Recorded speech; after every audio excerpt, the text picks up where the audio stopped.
हुजूर ने फरमाया तेरी नमाज नहीं हुई, दोबारा पढ़। आप जब तक पूरी तरतीब से नमाज नहीं पढ़ते, रब की इबादत है ना, करीम भी बड़ा है ना, मेहरबान भी बड़ा है ना, गफूर भी बड़ा है, लेकिन अगर मुरत्तब तरीके से ना पढ़ो तो वो तो नमाज कबूल नहीं करता। नबी पाक सल्लल्लाहु ताला अलैहि वसल्लम के सामने आके एक शख्स ने नमाज पढ़ी, इबादत की है, आया है, झुका है, लेकिन इबादत भी बेतरतीबी नहीं, बेढंगी नहीं, गैर मुरत्तब नहीं, गैर मुनज़्ज़म नहीं, ऐसे नहीं कि जैसे मर्जी कर ली। उसने आके नमाज पढ़ी तो हुजूर ने उसको देखा और नबी पाक अलैहिस्सलाम ने फरमाया तेरी नमाज नहीं हुई, दोबारा पढ़। उसने दोबारा पढ़ी। यहाँ तो लोग नाराज हो जाते हैं।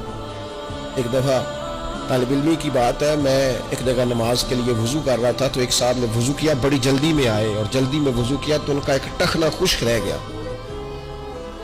तो मैंने उनकी खिदमत में बड़ी, क्योंकि बुजुर्ग थे, बड़े थे मुझसे, मैंने बड़ी अर्ज की, मैंने कहा वो आपको ख्याल नहीं रहा, आपका टखना खुश्क है।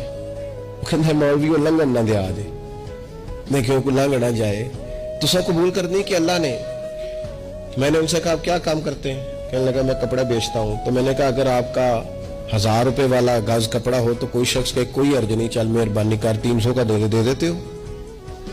कहने लगा नहीं जी, तरतीब से ही बात चलेगी। तो मैंने कहा ये भी जरा तरतीब से ही चलेगी। अल्लाह ने कहा है कि इस तरह करके पढ़ो तो फिर मैं कबूल करूंगा। तो अगर वो रास्ता ही आपने इख्तियार नहीं किया, नबी पाक अलैहिस्सलाम के सामने उसने नमाज पढ़ी, हुजूर के सामने, नबी पाक रहमतल लिल आलमीन है ना, हुजूर से ज्यादा को प्यार करने वाला तो नहीं ना।